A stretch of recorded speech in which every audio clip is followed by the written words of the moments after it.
Hi everyone, this is Ryan from Foxtecc. Today, I'm going to show you how to remove your profile picture on TikTok, or at least explain the options you have, since it's actually not possible to remove it with the click of a button. But don't worry, it's still a pretty simple process, and I'll guide you through the steps. Now, while you can't fully delete or remove your profile picture, you do have a couple of choices. First, you can easily replace your current profile picture with a blank image, either black or white. Here's how you do it.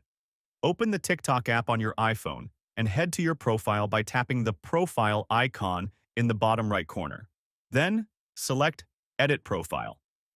From here, you can either use your camera or upload a blank image that you've saved to your phone. This blank picture will be visible to others until you decide to upload a new one. It's worth mentioning that this won't affect any other details or functionality of your account.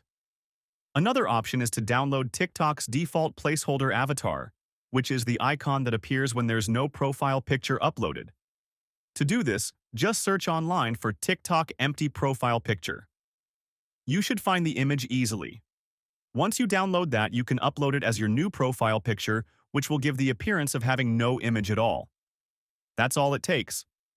Thanks so much for watching this video. If you found this helpful, please give it a thumbs up and don't forget to subscribe for more tips and tutorials. See you later.